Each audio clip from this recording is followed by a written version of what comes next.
François-Michel Lambert, bonjour. Bonjour Stéphane. Alors vous êtes le nouveau député de la circonscription de Gardanne, c'est-à-dire cette circonscription qui est au sud du Pays d'Aix, avec une partie des communes du Pays d'Aix, au nord de Marseille, et qui détermine un territoire qui est marqué par l'industrie, qui est marqué par des mutations économiques, qui est marqué aussi par une volonté de qualité de vie.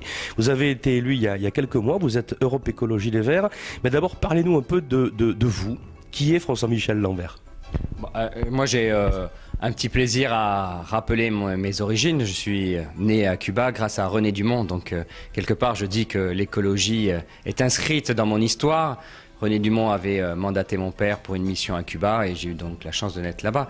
Mais bon, entre-temps, j'ai avancé et il y a 20 ans, je me suis engagé en écologie politique dans le pays de Perpignan, puisque j'habitais à l'époque. L'évolution de la vie m'a amené à continuer à militer très fortement au sein de l'écologie politique, au sein des Verts, puis d'Europe Écologie, pour être dans ce territoire il y a une dizaine d'années, où je suis arrivé avec toute ma famille, parce que j'avais eu des vicissitudes professionnelles qui m'avaient amené à Paris, un enrichissement, mais une difficulté, c'était l'éloignement de la mer. Il fallait absolument que je revienne au bord de la Méditerranée. Donc vous-même une vie en mutation qui vous amène ici, comme beaucoup de gens d'ailleurs. Hein. Ici c'est un territoire qui est attractif. Vous êtes aussi ingénieur de formation et vous avez des compétences dans l'aménagement de l'espace et du territoire. Voilà, donc j'ai la chance d'avoir travaillé auprès des collectivités en tant que consultant en expertise au aménagement du territoire autour des marchandises, de la logistique, ce qui permet de préparer à 10, 20, 30 ans le développement de territoires ici en France et à l'étranger. Et ça, c'est quelque chose de fort parce qu'aujourd'hui, je passe de l'autre côté de la barrière, je passe du côté des leviers à actionner. C'est vraiment ma volonté, c'est de développer les territoires en termes d'économie industrielle. C'est là-dedans que je m'engage fortement. Avec évidemment ma sensibilité écologiste, parce que je crois que demain, c'est la force et la puissance que nous aurons dans notre territoire si nous engageons vraiment une mutation qui prenne en compte les réalités de notre devenir. On va en reparler, hein, les réalités liées à l'emploi, liées à l'activité, garder de l'attractivité économique pour nos territoires. Alors vous avez pris en quelques mois les choses à bras-le-corps.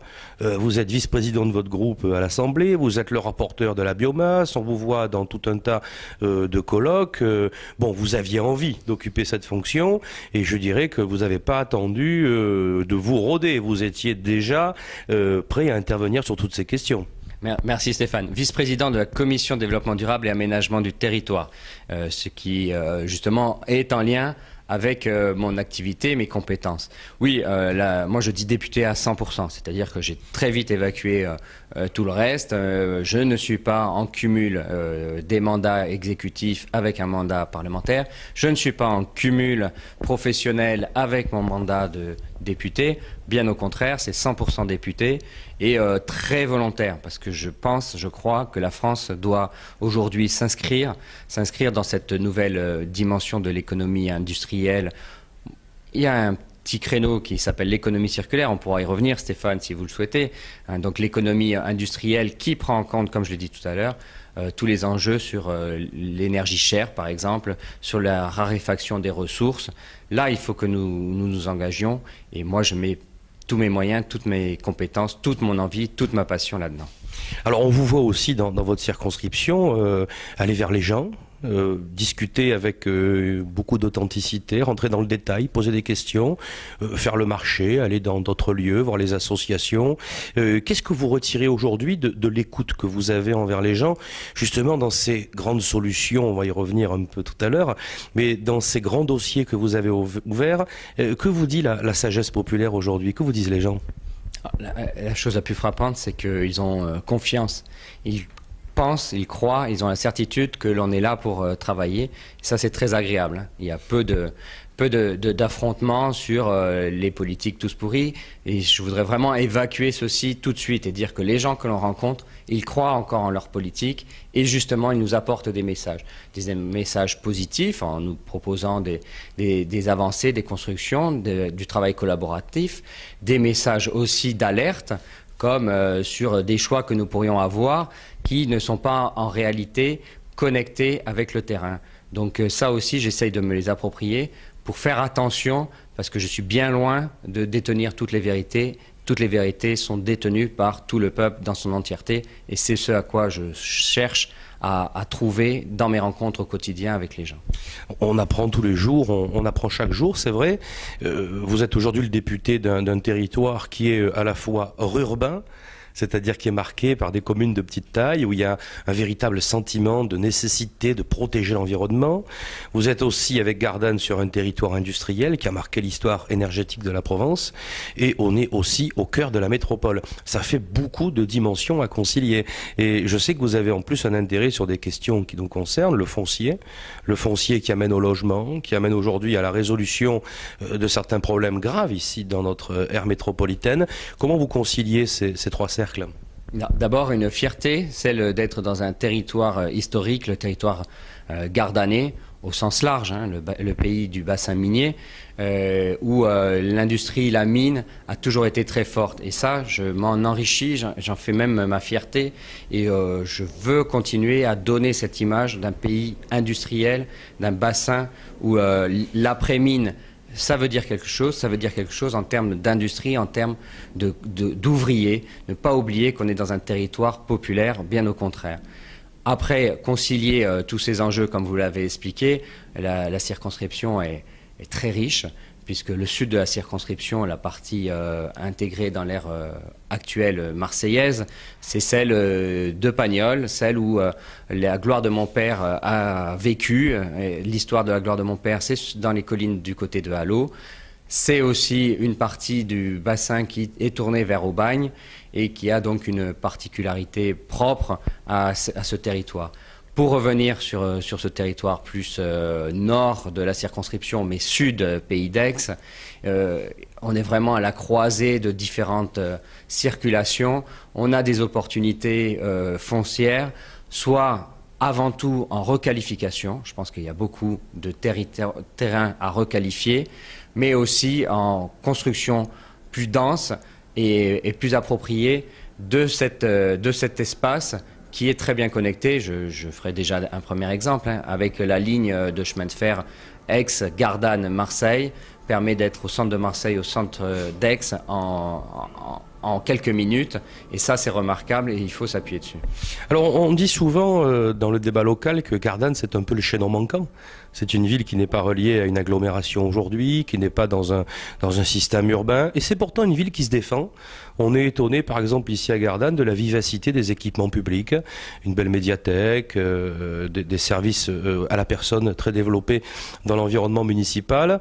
Et pourtant, le territoire va devoir aujourd'hui continuer sa création et sa transformation. Alors, on ne va pas rentrer dans ce détail-là parce que vous êtes le parlementaire. Aujourd'hui, dans cette métropole dont le Premier ministre est venu nous parler il y a quelques jours, quel rôle va jouer votre territoire et plus généralement, quel type d'urgence et de solution? Alors, tout d'abord, c'est gentil, Stéphane, de dire qu'à Gardanne, il y a beaucoup d'équipements publics. Je n'ai pas tout à fait la même analyse, ce sera le débat à un autre moment. Et justement, nous avons eu des beaux équipements publics au XXe siècle, aucun au XXIe siècle. Et c'est peut-être parce que nous ne sommes pas rentrés dans une dynamique collective et dans le Pays d'Aix qu'aujourd'hui Gardanne se retrouve affaibli de ce côté-là.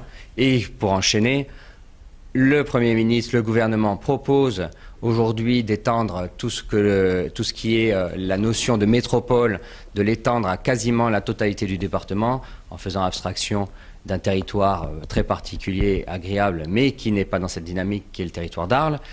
Le Premier ministre a cette volonté. Moi, je dis banco, mais banco sur quelle base? Sur quelle base? La toute première des bases, c'est bien le transport du quotidien. Pourquoi doit-on construire, appelons-la métropole, mais sans y attacher une fonction administrative aujourd'hui, hein. Appelons donc cette métropole, c'est d'abord pour permettre au quotidien aux gens de faire leur déplacement de leur lieu de résidence à leur lieu de travail. Nous avons un bassin d'emploi très important, on ne s'en rend pas suffisamment compte, 1,8 million d'habitants dans ce bassin, mais une très grande difficulté à permettre, surtout sur les emplois les plus faibles en termes de rémunération, de permettre un déplacement aux salariés depuis leur résidence jusqu'à ces emplois.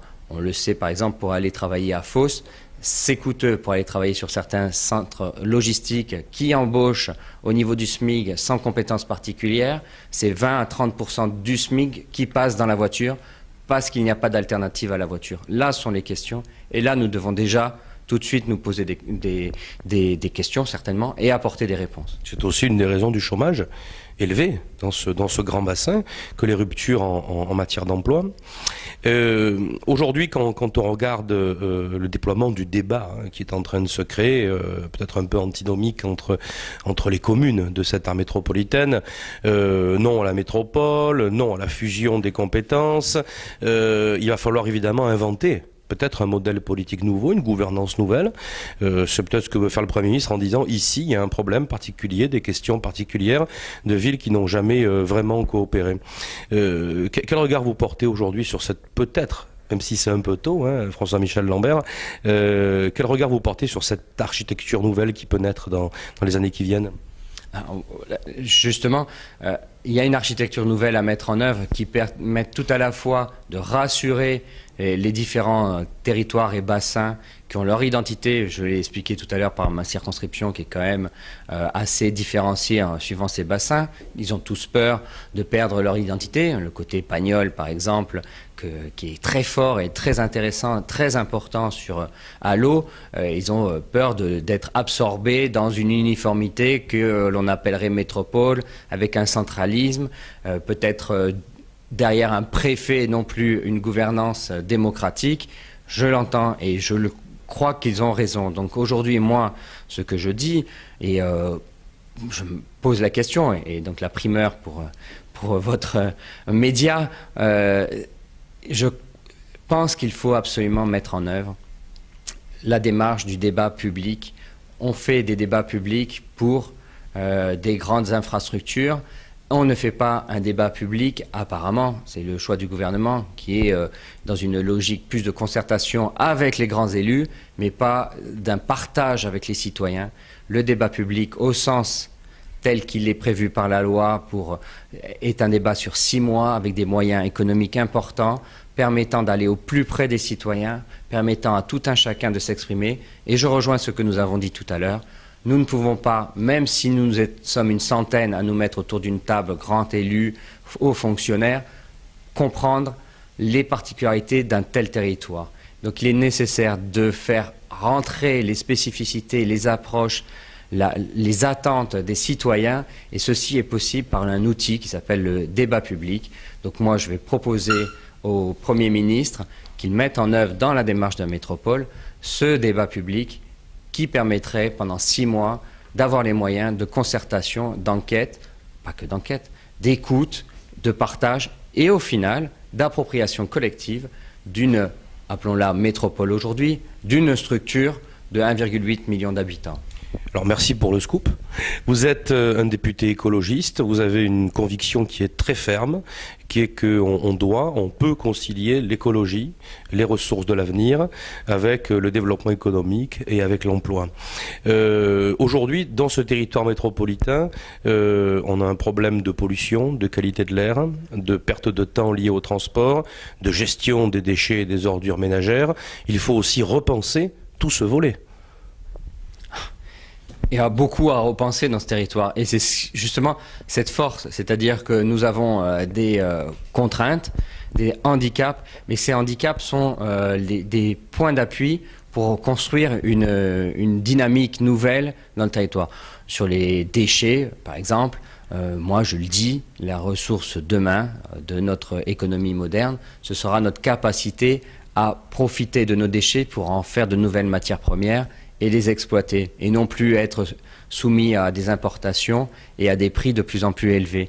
Sur la pollution de l'air, nous avons donc aujourd'hui des contraintes fortes, mais nous savons que nous pouvons les résoudre parce que nous avons la nécessité d'avoir un autre volet transport. Cette pollution de l'air, elle est essentiellement due au volet transport. Donc en ayant une autre offre de transport, notamment 2 axes, le transport de proximité qui nous permet des déplacements en mode doux, à pied, à vélo, ou le transport sur plus longue distance en collectif, on aurait une réduction très rapide des problématiques de pollution. On l'a déjà vu sur d'autres villes, nous pouvons y apporter des réponses là-dessus. Donc on voit bien que notre bassin est vraiment un bassin à potentiel très fort. Moi qui ai travaillé sur beaucoup de collectivités, quand je reviens ici, je ne suis pas inquiet du fait que l'avenir ne nous appartient pas. Bien au contraire, nous avons ici ce qu'il faut pour que nous puissions développer une métropole dans le format à venir tel que je l'ai présenté tout à l'heure et que je ne peux définir moi, qui sera partagé par tous, une métropole puissante. Oui, c'est possible, les atouts sont là, et il faut simplement réussir collectivement à y croire et à s'engager. Alors, dans vos engagements, tout à l'heure vous l'avez dit, hein, l'économie circulaire, c'est-à-dire toute la question de l'intégration d'une gestion future du déchet que devient le produit, la locavovoracité, se réapprovisionner dans les AMAP, dans la production agricole locale. Ce ne sont pas des perspectives idéologiques, ce sont des perspectives qui sont réalistes. Si on transporte moins un aliment, ben, il sera moins pollué, il y aura moins de conservateurs, etc. Il y a de la place dans notre agglomération pour cette vision des choses. J'ai toujours un grand plaisir à échanger avec vous, Stéphane, parce que vous venez sur les sujets sur lesquels fondamentaux. Eh bien, prenons la consommation locale. L'agglomération parisienne a un handicap très difficile à dépasser, qui est son incapacité à produire son propre alimentation. Elle est obligée d'importer fortement, comme beaucoup de métropoles dans l'Europe et dans le monde. Nous, ici, nous avons encore des bassins maraîchers très importants. Le premier, nous y sommes, Gardanne. Gardanne veut dire jardin, garden en anglais. Donc on est dans un bassin maraîcher avec des capacités de production qui permettraient donc de répondre aux besoins locaux. Oui, il y a des possibilités. Sur l'énergie, nous n'en avons pas encore parlé, mais... c'est votre dada. C'est mon dada, merci. On a différentes opportunités, mais l'une des toutes premières, c'est notre capacité à faire de la sobriété énergétique, c'est-à-dire à moins consommer sur le transport, mais aussi sur les logements. Nous avons eu pendant des années une énergie peu chère dans notre bassin, notamment minier, ce qui fait que nous avons des isolations défaillantes de beaucoup de bâtiments. Le simple fait de rentrer dans une logique d'isolation peut nous faire gagner 2 à 3 fois sur une facture d'électricité.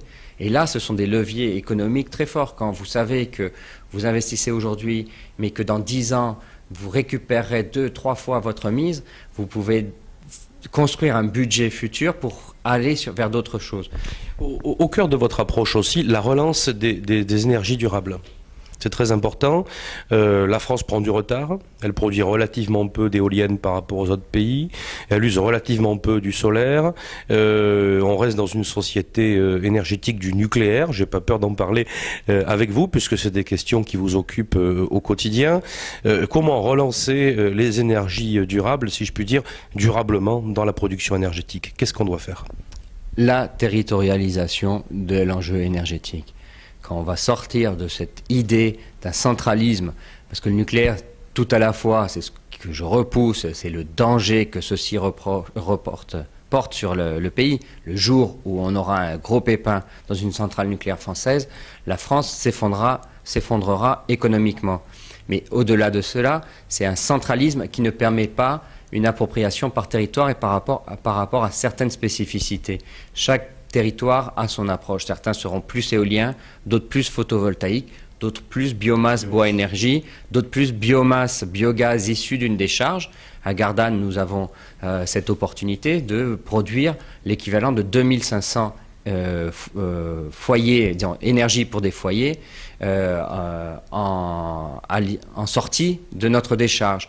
Voilà, donc en étant sur la territorialisation, en réfléchissant sur la sobriété, sur l'efficacité énergétique par rapport aux particularités, nous avons des vents qui sont différents, nous avons des lieux qui sont beaucoup plus froids que d'autres, à 10 km près. Nous avons donc des approches différentes à avoir et en plus, peut-être avant tout, on responsabilise les élus locaux et même les citoyens qui s'approprient la problématique de l'énergie au lieu d'en attendre un flux d'électrons venant d'une centrale nucléaire à l'autre bout de la France. C'est bien aussi le sens vers lequel on doit aller. Donc une offre énergétique globale d'un côté, qui peut perdurer, mais le développement par la territorialisation des offres, on va dire strictement locales, selon les spécificités. Du débat là aussi avec les citoyens? On le voit, il y a beaucoup d'associations qui se montent, de refus d'installation de telle ou telle source d'énergie renouvelable dans leur territoire pour X ou Y raison. Mais pourquoi? Parce que souvent elles sont imposées par en haut, alors que si nous avions un débat plus local, tout à l'heure je parlais d'un grand débat public sur la métropole, et moi je suis pour la concertation et je crois que quand on perd entre guillemets 6 mois à débattre avec les acteurs locaux, avec les citoyens d'un sujet ou un autre, en vérité, on gagne, non pas 6 mois, mais on gagne des années pour avancer. Donc pour l'énergie, si nous avions un débat pendant 6 mois dans des grands bassins, en regardant les engagements que l'on va faire, il y aurait d'abord de l'intelligence collective qui arriverait et une appropriation qui permettrait après une mise en œuvre plus efficace et rapide des solutions pour tout le monde, Pour conclure cet entretien, François-Michel Lambert, un dernier mot peut-être sur le reste du monde, c'est-à-dire sur ce monde tel qu'il va aujourd'hui ou tel qu'il ne va pas.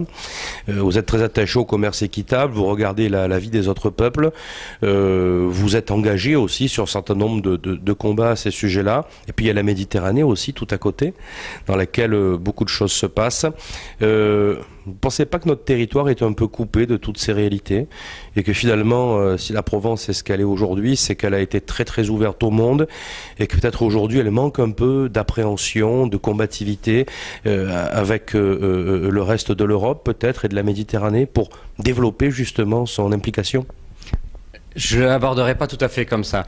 Je crois que notre Provence, notre territoire se cherche aujourd'hui. Et quand on se cherche, on ne va pas vers les autres. On le voit à travers le débat sans cesse renouvelé de la métropole. Les uns se montent contre les autres et sans finalement avancer. Et le citoyen au milieu eh bien, ne comprend pas tout à fait. On voit sur le taux de chômage qui est incompréhensible par rapport à la dynamique qu'est notre particularité, notre territoire. Donc justement, lorsque nous réussirons à faire en sorte qu'il y ait de nouveau une confiance des citoyens dans leur territoire, dans leur avenir, et une appropriation de leur territoire, ils iront plus facilement vers d'autres lieux, notamment pour montrer un modèle de développement. Le modèle de développement que je porte, que je souhaite mettre en avant et qui a beaucoup manqué dans notre territoire, c'est arrêter les oukases, qu'ils soient parisiens, mais parfois ils sont marseillais ou parfois ils sont d'un grand élu local ou un autre, qui refuse une avancée juste pour son propre intérêt, et passer à cette capacité de travailler ensemble entre citoyens, avec les élus, à l'écoute des citoyens, qui s'en enrichissent, mais qui aussi permettent l'appropriation en étant plus près des citoyens du futur et de la politique à venir. Nouvelle gouvernance horizontale. Repenser le rapport entre les pouvoirs publics, les pouvoirs politiques, le citoyen. Vous avez ouvert de beaux chantiers, François-Michel Lambert. Provence Plus vous remercie d'avoir été l'invité de ce grand portrait. Vous nous avez invités ici très simplement dans votre bureau de Gardanne, au cœur de la ville que vous représentez et de cette circonscription. Merci François-Michel Lambert et bonne route par vous.